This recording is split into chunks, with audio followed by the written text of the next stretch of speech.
السلام علیکم ناظرین کرام، نئی ویڈیو میں آپ کو خوش آمدید کہتے ہیں۔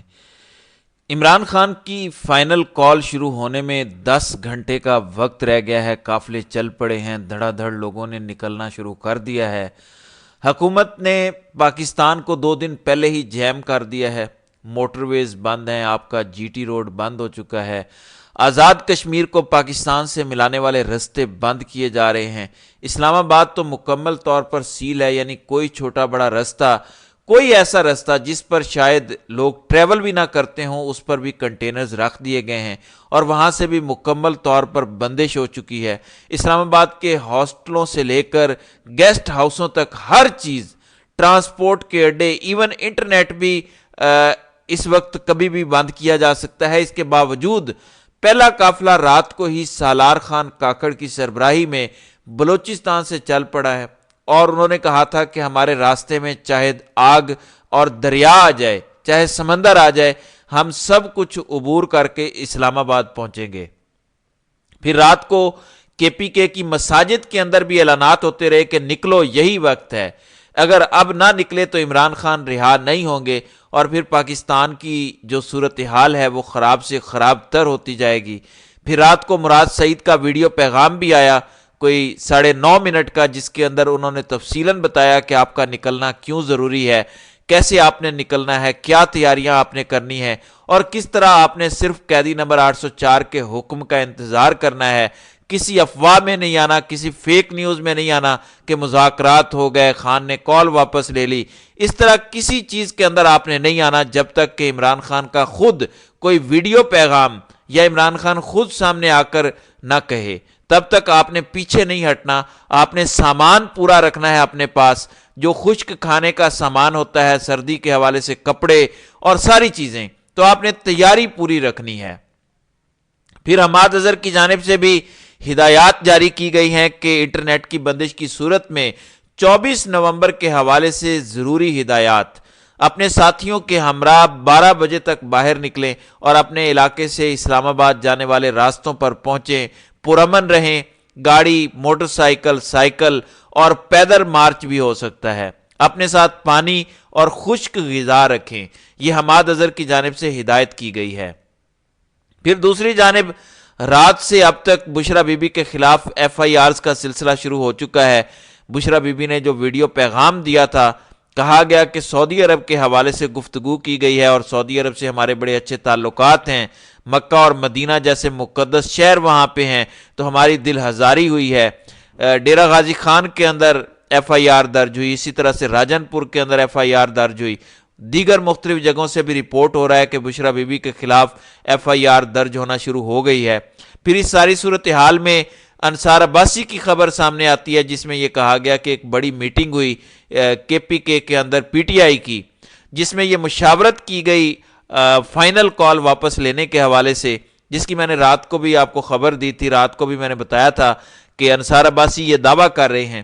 تو اب دی نیوز میں انہوں نے یہ خبر شائع کروائی ہے، یہ خبر چھپی ہے جیو جنگ پہ کہ ایک بڑی میٹنگ ہوئی ہے جس کے اندر کہا گیا ہے کہ ہمیں مذاکرات ہی کرنے چاہیے، مذاکرات ہی کی طرف جانا چاہیے، کیونکہ حکومت کہتی ہے کہ ہم 10 سے 15 دنوں میں عمران خان کو رہا کر دیں گے، تو ہمیں یہی اپرچونٹی اویل کرنی چاہیے، خان کو منانا چاہیے، خان سے ملاقات کرنی چاہیے۔ اور پھر پارٹی کے اندر اختلاف بھی تھا، خان سے ملاقات بھی نہیں ہو سکی، اور حتمی طور پر یہ فیصلہ ہوا کہ خان نے جو کال دی ہوئی ہے ہم اسے انڈو نہیں کر سکتے، لہٰذا اب 24 نومبر کو باہر نکلیں گے۔ بہرحال یہ مشاورت چلتی رہی، میجورٹی کی یہ رائے تھی کہ ہمیں فائنل کال کی بجائے عمران خان کو کال واپس لینے کے حوالے سے منانا چاہیے، یا پھر انہیں مجبور کرنا چاہیے کہ ہم ریاست پاکستان کا یا حکومت وقت کا مقابلہ نہیں کر سکیں گے۔ پھر پارٹی کے اندر یہ بھی رائے چلتی رہی کہ ہم نے کھل کر بشرا بی بی کو ڈس آن کرنا ہے، انہوں نے جو بیان دیا اس کی مخالفت بھی کرنی ہے یا نہیں کرنی، تو اس حوالے سے بھی کوئی واضح موقف نہیں اپنایا جا سکا۔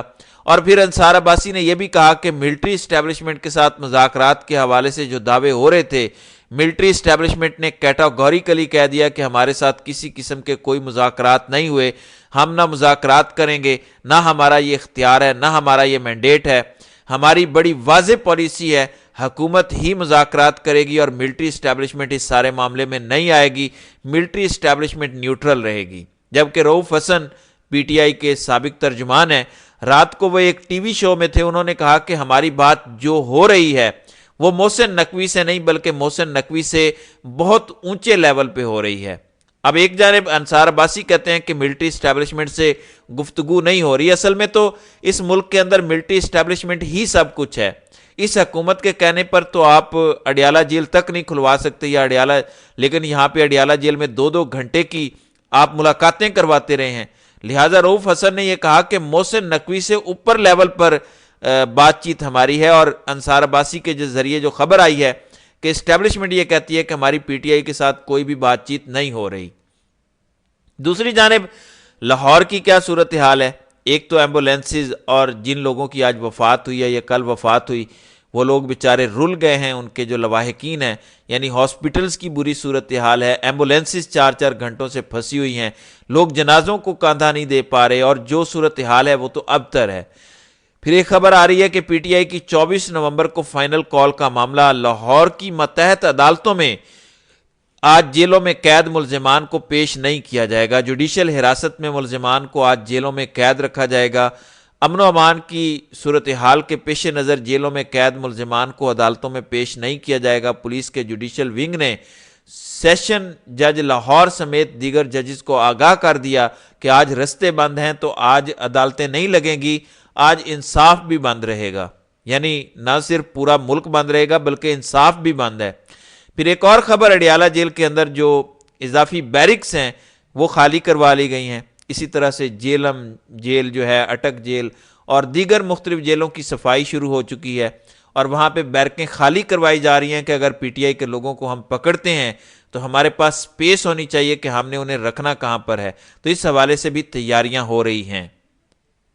پھر کے پی کے ترجمان بیرسٹر سیف کا بھی رد عمل آ چکا ہے اس ساری صورتحال پر۔ وہ کہتے ہیں کہ جعلی حکومت نے اسلام آباد کو سیل کر کے احتجاج کی کامیابی پر مہر تصدیق ثبت کر دی۔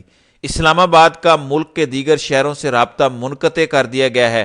مینڈیٹ چور حکومت عوام کی زندگی اجیرن کرنے کی بجائے عوام کا حق واپس کرے، فسطائی ہتھ کنڈوں کی بجائے جمہوری انداز اپنائے ورنہ ناکامی ان کا مقدر بنے گی۔ موٹر وے اور پنجاب کی شاہراہوں کو بند کرنا احتجاج کی کامیابی کا مظہر ہے۔ ہوٹل، تعلیمی اداروں، ہاسٹلز اور لاری اڈوں تک کو بند کرنا پڑا ہے۔ اپنی جعلی سلطنت بچانے کے لیے پورے ملک کو بند کر دیا گیا۔ کہاں ہیں وہ درباری وزراء جو کہتے تھے کہ 50 لوگ بھی نہیں نکلیں گے؟ 50 لوگوں کے ڈر سے پورا پاکستان بند کر دیا گیا۔ جعلی حکومت کچھ بھی کر لے، ان کا خاتمہ یقینی ہے۔ پھر کچھ عدالتوں سے بھی خبر سن لیں۔ وزیر اعلیٰ کے پی کے علی امین گنڈا پور کے خلاف اسلحہ اور شراب برآمدگی کیس میں دوران سماعت علی امین گنڈا پور کے وکیل نے بتایا کہ گنڈا پور پیش نہیں ہو سکتے، ان کے پاس پشاور ہائی کورٹ کی حفاظتی ضمانت موجود ہے، لہٰذا آج بھی گنڈا پور اس کیس کے اندر پیش نہیں ہوئے۔ اس سے پہلے تھانہ I-9 کے کیس میں جج طاہر عباس سپرا نے کل علی امین گنڈا پور کو اشتہاری قرار دے دیا تھا، اور اسلام آباد ہائی کورٹ میں جو اہم ترین کیس ہے اس کی سماعت بھی جاری ہے کہ بغیر اجازت کے احتجاج کرنے پر اسلام آباد کے اندر 3 سال قید کی سزا ہوگی۔ یہ حکومت نے ایک قانون منظور کیا تھا، لہٰذا اس کے خلاف اسلام آباد ہائی کورٹ کے اندر آج سماعت ہوئی ہے۔ جج جسٹس میاں گل حسن اورنگزیب نے قانونی معاملات کے لیے اٹارنی جنرل کو نوٹس جاری کر دیا ہے، اور بیرسٹر عمار ضیاء الدین نے یہ قانون چیلنج کر رکھا ہے کہ یہ کیسا قانون ہے کہ جس میں احتجاج کرنے کی بھی آزادی نہیں ہے۔ دوسری طرف جسٹس عامر فاروق بلکہ جسٹس عامر بندوق کا فیصلہ ابھی تک موجود ہے، اور یہ اس وقت حکومت کے پاس ایک بڑی شیلڈ ہے کہ دیکھیں ہم تو عدالت کے فیصلے پر عمل درآمد کروا رہے ہیں۔ منگلا ڈیم کی طرف جانے والے رستے بھی بند کر دیے گئے ہیں۔ اسلام آباد پنڈی تو چاروں طرف سے مکمل بند ہیں۔ اسی طرح سے اٹک کا مقام حکومت اس وقت سمجھتی ہے کہ ہمیں جو سب سے بڑا ڈینٹ پڑنا ہے وہ پنجاب سے نہیں پڑنا، وہ ڈینٹ پڑنا ہے ہمیں کے پی کے سے، لہٰذا ہماری زیادہ فورس، ہماری سب سے زیادہ طاقت جو ہم نے استعمال کرنی ہے وہ ہم نے اٹک کے پل پر استعمال کرنی ہے۔ لہٰذا اس وقت اٹک کے اندر بھی تیاریاں زور و شور سے جاری ہیں۔ بڑا امتحان ہے پی ٹی آئی کا، تو دیکھتے ہیں کہ پی ٹی آئی اپنے اس مقصد میں کس حد تک کامیاب ہو پاتی ہے۔ اور یہ احتجاج کس حد تک کامیاب ہوتا ہے۔ تو ناظرین کرام، آپ کی اس ویڈیو کے حوالے سے کیا رائے ہے؟ آپ اپنی رائے کا اظہار کامنٹ سیکشن میں ضرور کیجیے گا۔